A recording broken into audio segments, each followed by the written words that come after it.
عقل کے سامنے ایسے ہی رکھا ہوا ہے. اب ان طاقتور نظروں کی ضرورت ہے جو اس کے راز و رموز ہمیں بتا دی. تو آؤ پوری امت سے ایک چیلنج ہے کہ تم ایسی نظریں لے کر آؤ. ہم 12 ایسی نظریں لے کے کہ 12 امام ہمیں بتائیں گے کہ یہ قرآن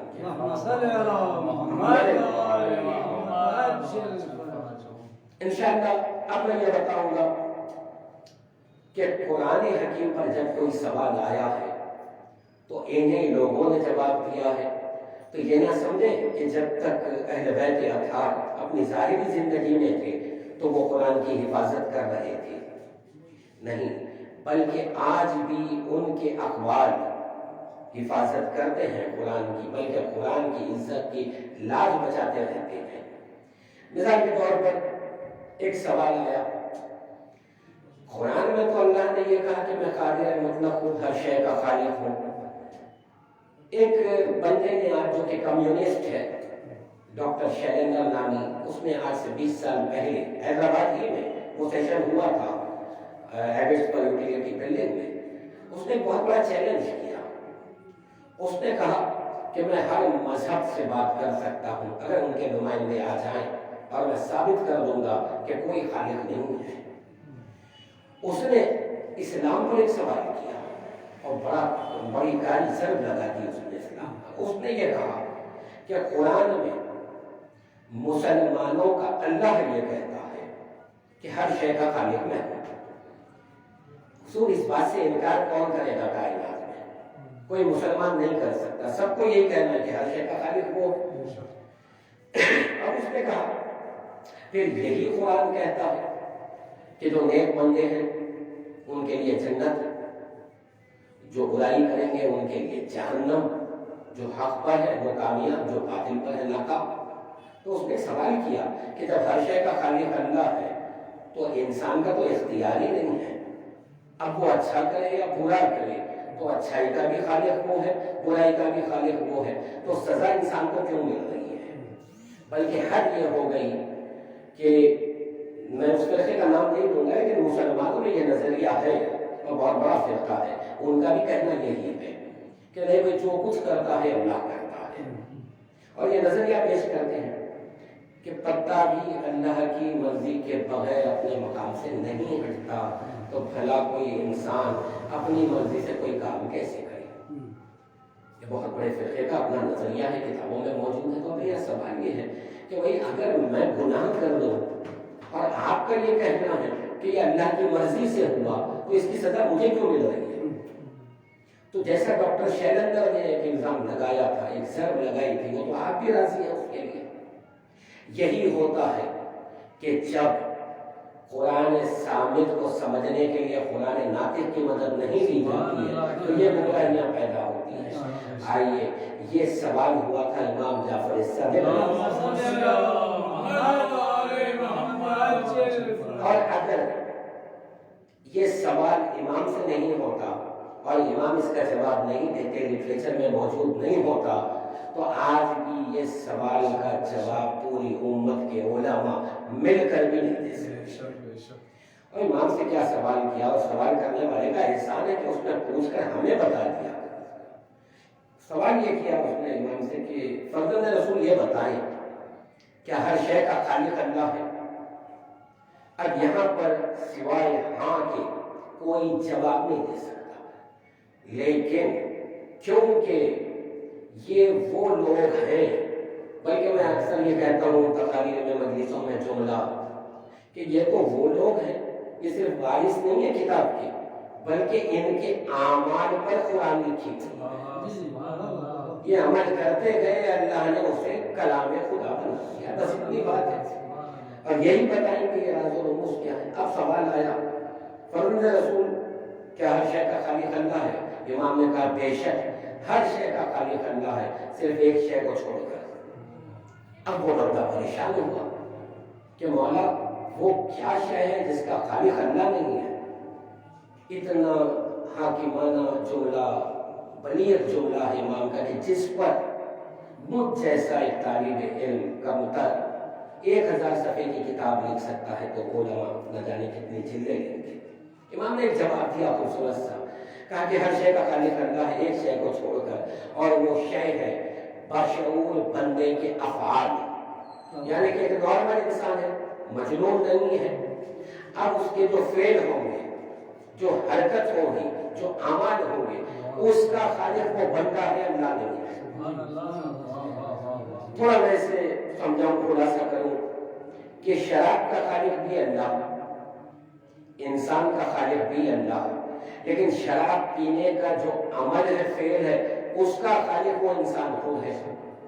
مسجد کا خالق اللہ، آپ کا خالق اللہ، نماز پڑھنے کے لیے جو آپ آگے بڑھیں اس کے خالق آپ ہیں۔ تو اس اعتبار سے یہ طے ہو گیا کہ انسان اعمال پر مختار ہے، اس میں اللہ مداخلت نہیں کرتا، بلکہ اللہ ہمیں صحیح اور غلط راستے بتا دیے۔ اب کہا کہ میں تمہیں مختار بناتا ہوں زندگی پر، اب تم انتخاب کرو راستے کا، تو اس انتخاب پر تمہاری نجات کا فیصلہ ہے۔ تو پتہ یہ چلا کہ ہر شے کا خالق ہے، لیکن ایک شے کو چھوڑ کر، اور وہ شے ہے باشعور بندے کے افعال۔ دیکھیں آپ، آج قرآن کی مدد کون کر رہا ہے؟ اخبار معصومین کر رہے ہیں۔ جب وہ باحیات کے ظاہری زندگی میں تھے تو اپنی جانیں قربان کر کے اسلام کا دفاع کر رہے تھے، آج وہ نہیں ہے تو ان کے اخبار دفاع کر رہے ہیں۔ آئیے دوسری ایک مثال میں دوں کہ ان کے بغیر ممکن ہی نہیں ہے قرآن کی تفسیر۔ مولا علی سے، مولا کائنات امیر المومنین علی سے ایک سوال کیا ہے سائل نے، کہا کہ مولا آپ کے رسول نے یہ کہا کہ اول ما خلق اللہ نوری، اللہ نے سب سے پہلے میرے نور کو خلق کیا۔ تو مولا نے کہا بے شک رسول نے یہ کہا ہے، اللہ نے سب سے پہلے نور محمد کو خلق کیا۔ اب اس نے کہا کہ آپ بھی یہ مانتے ہیں یا نہیں کہ سب سے پہلے جو شے خلق ہوئی ہے وہ نور محمد ہے؟ کہا کہ بے شک۔ اب اس کے بعد اس نے سورہ یاسین کی آخری تیسری آیت کی تلاوت کی اور کہا کہ اس آیت میں اللہ کہتا ہے انما امرہ اذا اراد شیئا ان یقول لہ کن فیکون۔ اس کا امر ایسا ہے جب وہ کسی شے کا ارادہ کرتا ہے تو کن کہتا ہے اور وہ خلق ہو جاتی ہے۔ اب اس نے سوال کیا یا علی، قرآن سے ایک فیصلہ ہو گیا کہ جب بھی کوئی شے خلق ہوگی تو پہلے کن آئے گا، اور کن ہے ایک کلمہ، تو اب کن کے بعد ہی خلقت ہونے والی ہے۔ اب کوئی شے ایسی ہو ہی نہیں سکتی، یہ آیت ہے، یہ اللہ کا کلام میں قرآن کہہ رہا ہے کہ اب کوئی شے کائنات میں ایسی نہیں ہو سکتی کہ جس سے پہلے کن نہ آ جائے۔ تو مولا نے کہا بے شک یہ حق کہہ رہا ہے تو، اللہ یہی کہتا ہے کہ ہر شے کی خلقت سے پہلے کن ہے۔ تو کہا اب میرے سوال کا جواب دیں گے؟ جب رسول نے کہا اول ما خلق اللہ نوری، اللہ نے سب سے پہلے میرے نور کو خلق کیا، تو پتہ یہ چلا نور محمد بھی خلق ہونے سے پہلے کون آ گیا۔ تو یا علی اب آپ بتائیے کہ کون افضل ہے یا نور محمد افضل ہے؟ دیکھیں یہاں پر ایک بات اور، میں ابھی مولا کا جواب تو بتا دوں گا کیا ہے، لیکن ذرا غور کریں۔ ہم یہ مظلوم قوم ہے، ہم لوگ شیعہ اثنا شیعہ میں حیدر کرار، ایک الزام ہم پر زمانے دراز سے ہے، حالانکہ آج نیٹ کا دور ہے، ابھی یہ ٹیکنالوجی جو استعمال ہوئی ہے جس کے ذریعے میں آپ لوگوں سے کلام کر رہا ہوں، اس کے ذریعے آج دنیا دیکھ رہی ہے، امت محمدی دیکھ رہی ہے کہ ہمارے علماء ذاکرین کیسی کیسی تقریریں کرتے ہیں، سرکار دو عالم کی عظمتیں بیان کرتے ہیں، اس کے باوجود کچھ جہلا نے ایک زہر پھیلا دیا اور یہ کہتے ہیں کہ شیعہ رسول اللہ کو نہیں مانتے، یا یہ کہتے ہیں رسول اللہ کی عظمت کے قائل نہیں ہے۔ تو آج ذرا مجھے یہ بتائیں کہ بعد رسول ایک طرف صحابہ کا سلسلہ ہے، ایک طرف اماموں کا سلسلہ ہے، مجھے ذرا صحابہ کے وہ خطبے بتا دیں کہ جس میں رسول اللہ کی عظمت نظر آئی ہو۔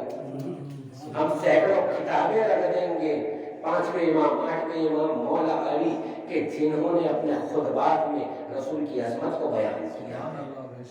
آج وہی میں مثال دینے جا رہا ہوں کہ اگر یہ سوال مولا علی کے علاوہ کسی سے ہو جائے، آج ہو جائے، آج کوئی کر لے کسی عالم سے کہ یہ بتائیں آپ کہ یہ اللہ کا قانون ہے، نظام ہے کہ ہر شے کی خلقت سے پہلے کون آنا چاہیے، تو کوئی انکار نہیں کرے گا۔ اور اس کے بعد اگر یہ پوچھ لیا جائے کہ بھئی نور محمد کی رسول کہتے ہیں کہ خلق ہوا، کیونکہ حدیث میں لفظ آیا ہے اول ما خلق اللہ نور، اللہ نے سب سے پہلے میرے نور کو خلق کیا، تو یہ خلق بتا رہا ہے کہ اس سے پہلے کون ہے۔ جب کون پہلے آ گیا تو یا علی کون افضل ہوا، نور محمد مفضول ہو گیا۔ مولا نے کہا سن، بعد از خدا اگر کوئی ہے تو وہ محمد مصطفیٰ ہے۔ تو اس نے کہا یا علی یہ آپ کا ایمان ہے، آپ کا عقیدہ ہے، مجھے تو جواب چاہیے۔ تو مولا نے کہا سن، جو قرآن میں لفظ کن آیا ہے وہی اس میں محمد ہے۔ اب ہمیں پتا چلا مولا علی بتانے سے کہ دیکھو یہ کون بھی اس میں محمد ہے، یعنی کہ اب آیت سمجھ میں آئی کہ اللہ جب کبھی کوئی شے خلق کرتا ہے تو کن کہتا ہے یعنی محمد کہتا ہے اور وہ شے خلق ہو جاتی ہے۔ اس کے بعد کا جملہ ہے مولا کا، کہا کن اس میں محمد ہے، اور کاف اور نون کے درمیان کا راز میں علی ابن ابی طالب۔ اس آیت کا راز اب اور واضح ہو گیا کہ جب کبھی اللہ کسی شے کا ارادہ کرتا ہے خلق کرنے کا تو یا محمد کہتا ہے یا علی سے۔ سبحان اللہ۔ اچھا، اسی جواب سے سورہ صاد کی اس آیت پر بھی روشنی پڑ گئی کہ اللہ فرماتا ہے قال یا ابلیس ما منعک ان تسجد لما خلقت بیدی استکبرت ام کنت من العالین۔ اے ابلیس تجھے کس بات نے روکا ہے اسے سجدہ کرنے سے جسے میں نے اپنے ہاتھوں سے بنایا ہے۔ تو یہاں پر یدیہ بتا رہا ہے کہ دو ہاتھوں کا ذکر ہے، اور اگر دو ہاتھ ہم اللہ کے مان لیں تو اللہ مجسم ہو جائے گا، مجسم ہو جائے گا تو مخلوق کہلائے گا، خالق نہیں۔ اور پھر حدیث رسول ہے لا اسم لہو و جسم لہو، نہ اس کا اسم ہے نہ جسم ہے، تو پھر یہ جسم کیسے مانے؟ تو امام محمد باقر علیہ السلام نے سائل نے یہی سوال کیا تھا اسی آیت پر کہ مولا یہ بتائیں کہ جب اللہ کے ہاتھ نہیں ہے، جسم نہیں ہے، تو یہاں پر دو ہاتھوں کا تذکرہ آیا ہے کہ دو ہاتھوں سے آدم کو بنایا گیا، تو اس سے مراد کیا ہے؟ تو امام نے کہا ید کے معنی قوت کے ہیں، اللہ کہتا ہے میں نے اپنی دو قوتوں سے بنایا ہے، ایک قوت محمد ہے، ایک قوت علی ہے۔ دیکھیں آپ کتنے راز و رموز قرآن کے کھول رہے ہیں ہم پر روشن ہو رہے ہیں۔ اچھا اس میں آپ یہ بھی غور کرتے جائیں، یہ طویل موضوعات ہیں، میں صرف ایک جواب دینے کی خاطر ان سب کو ایک تسلسل میں بیان کر رہا ہوں کہ اس میں عظمت توحید بھی ظاہر ہو رہی ہے، آپ پر عظمت محمد مصطفیٰ بھی ظاہر ہو رہی ہے، پھر مقام علی ابن ابی طالب بھی معلوم ہو رہا ہے۔ عزیزان محترم، اب جو میں نے جو کچھ بیان کیا ہے اس میں یہ بات ثابت ہو رہی ہے کہ اہل ذکر سے پوچھنا لازم ہے۔ اب حضور اس پر ایک اختلاف بہت زیادہ ہے، اور افسوس کے ساتھ کہنا پڑتا ہے کہ مسلمان جو ہوتا ہے کم از کم وہ تو ایسی باتیں نہ کرے، کیونکہ ایک معیار ہے اسلام کا، علمی معیار ہے، اور یہاں ایک طرف اللہ کہتا ہے ان الدین عند اللہ الاسلام، اللہ کے نزدیک دین ہے تو صرف اسلام ہے۔ جب اللہ تعریف کر رہا ہے اس دین کی تو اس کا کیا معیار ہونا چاہیے؟ اب دیکھیں آپ اس آیت پر جب ہم نے تفسیریں پڑھی، کچھ کتابیں مطالعہ کیا، ورق گردانی کی، تو دیکھا ہم نے کہ بہت سے لوگوں نے یہ کہا کہ اہل ذکر سے مراد علماء ہے، اہل ذکر سے مراد مفتی ہے، اہل ذکر سے مراد مرشد ہے۔ اچھا بھائی آپ نے کہہ تو لیا، اچھا انسانی عقل ایسی ہے کہ فوراً راضی بھی ہو جاتی ہے جب کوئی پڑھا لکھا آدمی بات کرے۔ اب کیونکہ ایک بڑے مفسر نے تفسیر کی ہے، میں ان کا نام لے کر ان کو رسوا نہیں کرنا چاہتا، مگر یہ ہے کہ وہ یعنی کہ پوری امت میں بڑے مفسر قرآن مانے گئے، 30 سال انہوں نے تفسیر کی اور 30 جلدوں میں تفسیر موجود ہے، آج اردو میں اس کا ترجمہ موجود، انہوں نے بھی یہ لکھ دیا کہ اہل ذکر سے مراد محدثین ہیں، مفسرین ہیں، مفتی ہیں، علماء ہیں. ٹھیک ہے بھائی، چلے ہم تھوڑی دیر کے لیے ان کی تفسیر کو مان لیتے ہیں، ان کے نظریے کو. اب ان کے نظریے کو مان کر آیت پڑھتے ہیں ہم. فَاسْأَلُوا أَهْلَ الذِّكْرِ، اہل ذکر سے پوچھو. کیا پوچھو؟ ان کنتم لا تعلمون، جو تم نہیں جانتے، یا اگر تم نہیں جانتے. اب اللہ نے یہ تو نہیں کہا کہ اہل ذکر سے فروع دین کے بارے میں پوچھو، نماز کے بارے میں پوچھو، روزوں کے بارے میں پوچھو، دین اسلام کے بارے میں پوچھو، قرآن کے بارے میں نہیں. یہ کہا جو تم نہیں جانتے. تو پتہ یہ چلا آیت بتا رہی ہے اہل ذکر وہ ہوگا جس کے پاس کائنات کے ہر سوال کا جواب ہے. تو اب ذرا میرا سوال یہ ہے کہ ہے کوئی ایسا عالم، ایسا مفتی، ایسا مفسر جو ہر سوال کا جواب دے دے آپ کو؟ کوئی نہیں ہو سکتا یہ، اور نہ ہی ممکن ہی نہیں، یہ دعویٰ بھی نہیں کر سکتا کوئی. کیوں؟ اگر آخری عالم دورہ کائنات میں ہو جس کے پاس پوری امت رجوع ہوتی ہو، اس کے باوجود اس کے پاس ایسے 2 لاکھ سوالات ہوں گے جس کا جواب اس کے پاس نہیں ہوگا. میں مثال کے طور پر اگر میں کسی عالم سے پوچھ لوں کہ بھئی آپ اہل ذکر کے مصداق ہیں، تو ٹھیک ہے مجھے یہ بتا دیں کہ ستاروں کی تعداد کیا ہے. وہ کہیں گے کہ ناسا والے جو سائنٹسٹ بیٹھے ہیں وہ تک نہیں بتا سکتے، تو میں کیا بتاؤں گا. تو پتہ یہ چلا یہاں پر کہ آیت آزاد ہے، ان کنتم لا تعلمون، جو نہیں جانتے وہ پوچھو. تو اب اہل ذکر وہی ہو سکتا ہے کہ جو آسمان کے بارے میں بتائے، زمینوں کے بارے میں بتائے، زندگی کے بارے میں بتائے، موت کے بارے میں بتائے، موت کے بعد کے حالات کے بارے میں بتائے. تو آیت نے خود بتا دیا کہ اہل ذکر ہر کس و ناقص نہیں ہو سکتا، بلکہ وہی ہو سکتا ہے جو خود یہ کہہ دے سلونی سلونی قبل ان تفتنونی. عزیزان محترم، ایک مثال، یہ واقعہ ہے آپ نے سنا ہے کئی بار، کیونکہ موضوع سے مربوط ہے اس لیے سنانے جا رہا ہوں. اور اس پر آج کے دور میں ایک کتاب لکھی گئی، ایک انگریز عیسائی نے لکھی ہے، اور اسی سوال کے جواب پر اس نے کتاب لکھی ہے. یہ ہے میکسیکو کا واقعہ ہے، نیٹ پر آج موجود ہے، گوگل پر آپ جائیں. مولا علی کے نام سے ایک انگریز عیسائی نے کتاب لکھی ہے. اس نے بڑی اسٹڈی کی ہر مذہب کی. آخر میں وہ بہت غریب تھا، تو چرچ میں آ کر خاموش بیٹھ جاتا تھا.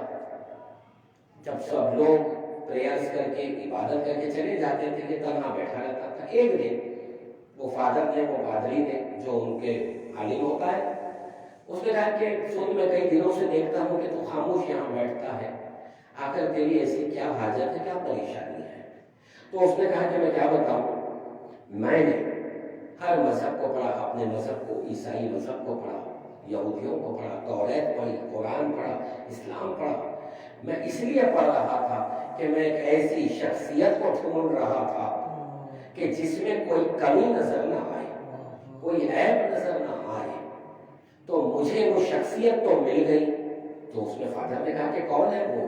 کہا وہ علی ابن ابی طالب ہے. اب اس نے کہا کہ میں اس شخصیت پر، ان کی سوال حیات پر ایک کتاب لکھنا چاہتا ہوں، ان کے علمی کارنامے ہیں، اس پر کتاب لکھنا چاہتا ہوں، لیکن میرے پاس پیسہ نہیں ہے. تو اس فادر نے کہا کہ فکر نہ کر، جو چرچ کا فنڈ ہوتا ہے میں اس میں سے لوں گا. تو اس عیسائی نے کہا کہ فادر ایک بات سمجھ میں نہیں آئی میرے، چرچ کا فنڈ، اور میں کتاب عیسیٰ علیہ السلام میں نہیں لکھ رہا ہوں، میں تو لکھ رہا ہوں اسلام کے کردار پر، علی پر لکھ رہا ہوں.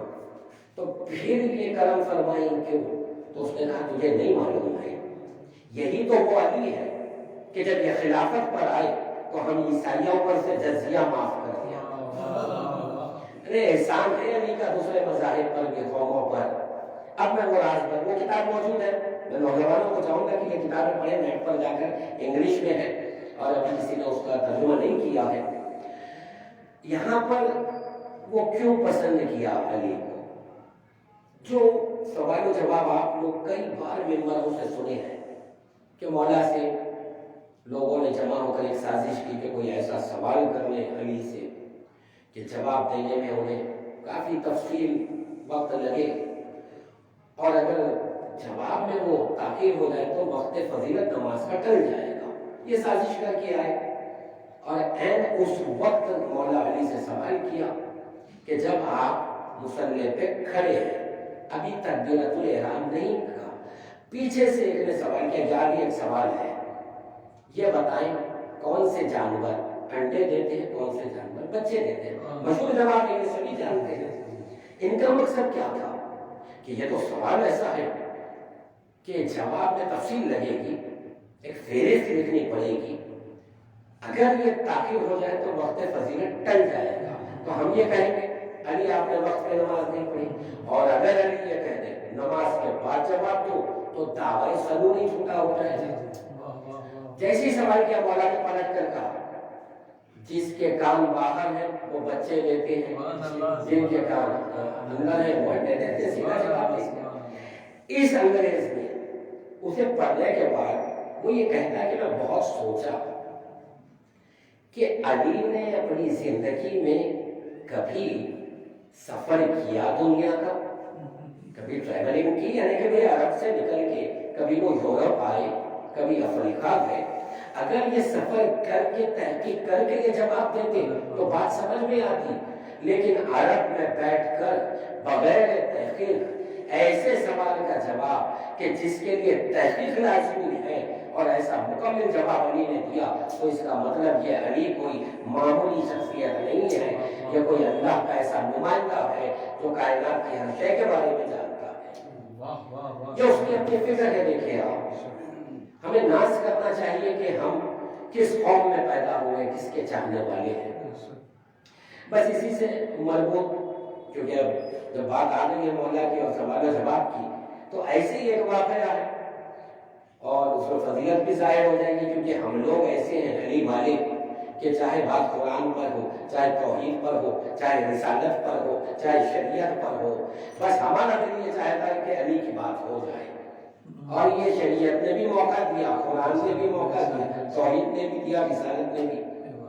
ایسے ہی ایک سازش کی ان لوگوں نے، اور ایسے ہی ایک سوال لے کر آئے کہ جب مولا مصلی پر کھڑے ہوئے، اور وہ سوال بھی ایسا تھا کہ آج اگر وہ سوال آپ کسی عالم سے کر لیں تو کہے گا کہ بیٹا ذرا بیٹھ جاؤ، کرتاس قلم لاؤ، ایک طویل فہرست بنائے گا۔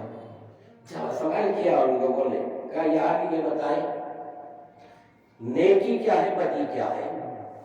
اب یہ لوگ سمجھے تھے کہ ایک طویل فہرست لکھی جائے گی، نیکیاں ہزارہ، نیکیاں بدیاں ہزارہ بدیاں۔ مولا نے پلٹ کر کہا سن، مجھ سے محبت نیکی ہے، مجھ سے بغض بدی ہے۔ یہ کہہ کے نماز کا آغاز کر دیا، تو پتہ یہ چلا کہ اب یہ انسان چاہے کتنی بھی نیکیاں کر لے، اگر علی سے محبت نہیں ہے تو نیکی نہیں چاہیے۔ سبحان اللہ، سبحان اللہ۔ ایک سلوات آپ کو۔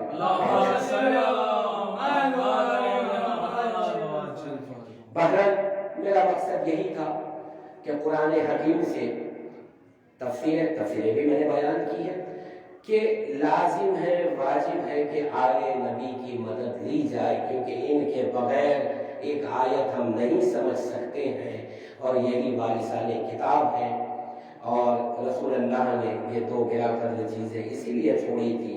اچھا، اس پر ایک میں نے کبھی بات کہی تھی، علماء نے اس کو سراہا، دعائیں دی، اس میں بات کہہ دوں کہ اس حدیث میں ایک راز اور کھل گیا۔ قُلْ لَا إِنِّي تَارِكٌ فِيكُمُ الثَّقَلَيْنِ، رسول کہتے ہیں میں تمہارے درمیان دو چیزیں چھوڑ کر جا رہا ہوں۔ اس میں آیا لفظ قوم، انی تارک فیکم، تمہارے درمیان، تو پتہ یہ چلا کہ تم کے ادھر پوری امت ہے، تم کے ادھر صرف دو ہی چیزیں ہیں، قرآن ہے، اہل بیت ہے۔ تو جناب ایک بہت بڑا فیصلہ رسول اللہ نے دے دیا۔ یہ دو چیزیں کیا ہیں؟ ہادی ہیں، قرآن سے بھی ہدایت لینی ہے، اہل بیت سے بھی ہدایت لینی ہے، کم کہہ کر پوری امت کو بتا دیا کہ تمہیں ہدایت کی ضرورت ہے، کون کے ادھر اہل بیت کو قرآن کی رب کے بتا دیا یہ لوگ ہادی ہیں۔ اب بعد رسول اس حدیث کو جو مانتا ہے تو ہادی ہونے کا دعویٰ نہ کرے، بلکہ یا قرآن کو ہادی مان لے یا علی کو ہادی مان لے۔ تو اسی کے ساتھ دعائیں ہیں میری گلوبل معصومین کے لیے اور ہمارے ظہر میاں کے لیے اور ہمارے بھائی عرفان بھائی کے لیے کہ یہ جو خدمات یہ انجام دے رہے ہیں یہ بہت ہی مجھے اس بات کی خوشی ہے۔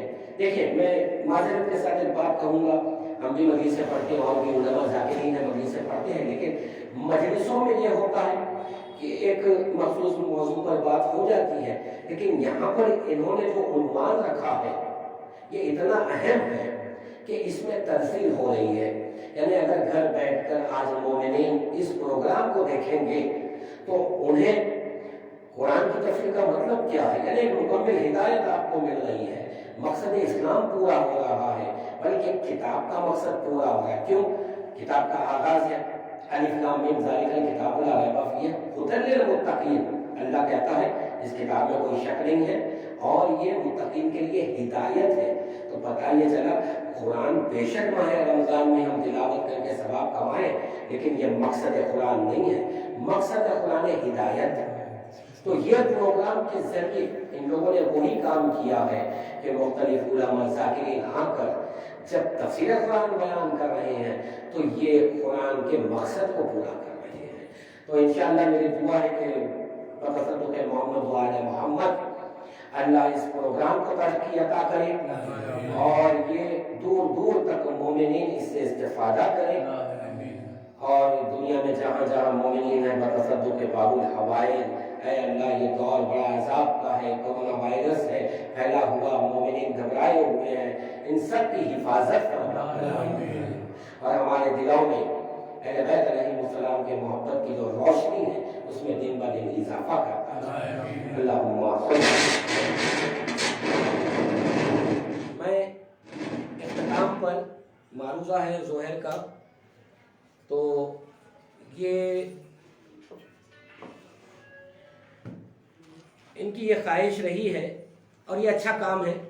میں سمجھتا ہوں کہ گلوبل معصومین والے یہ چاہتے ہیں کہ کچھ مومنین کے یہاں پر نام ہیں، میں ان کا ذکر کر دیتا ہوں، ہم سب مل کر ان مومنین کے لیے سورہ فاتحہ پڑھیں، کیونکہ ابھی قرآن کے بارے میں گفتگو ہوئی تو یقیناً اس کا ثواب بھی ان مرحومین کو پہنچے۔ میں ان کے نام بیان کر دیتا ہوں۔ میر احمد علی زوار ابن میر شوکت علی، شہزادی بیگم بنت عباس علی میر، میر صابر علی زوار ابن میر احمد علی زوار، میر حسن علی زوار ابن میر صابر علی زوار، فرزانہ فاطمہ بنت میر احمد علی زوار، کنیز زہرا، کنیز عباس، سید حبیب حیدر عابدی، زینب بیگم بنت امیر علی، سید عزیز حیدر عابدی، کنیز فاطمہ بنت سید سرور حسین نقوی، سید رضا حیدر عابدی ابن سید عزیز حیدر عابدی، محمد علی خان ابن شمشیر علی خان، اصغری بیگم بنت محمد باقر علی، باقر علی ابن تہور علی، سید حبیب حیدر عابدی، زینب بیگم بنت امیر علی، سید عزیز حیدر عابدی،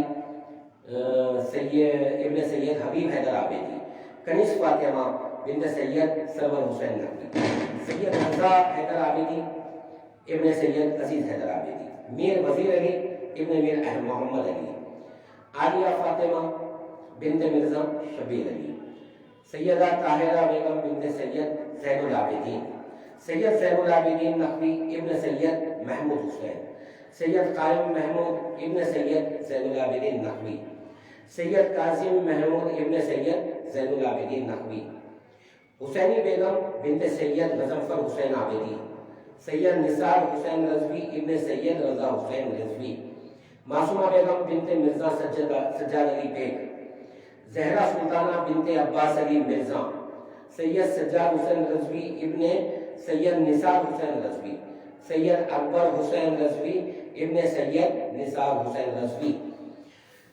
ناظرین حاضرین، مذکورہ مومنین کے حق میں ایک مرتبہ سورہ فاتحہ کی تلاوت کر کے اس سال کریں۔ بسم اللہ الرحمن الرحیم الحمد للہ رب العالمین الرحمن الرحیم مالک یوم الدین ایاک نعبد و ایاک نستعین اہدنا الصراط المستقیم صراط الذین انعمت علیہم غیر المغضوب علیہم ولا الضالین الحمد للہ رب العالمین۔ اے رب العالمین اس سورہ کی تلاوت کا ثواب مذکورہ مؤمنین کی ارواح کو پہنچ جائے۔ اللہم صلی اللہ علیہ وسلم۔ ٹھیک ہے سہیل کچھ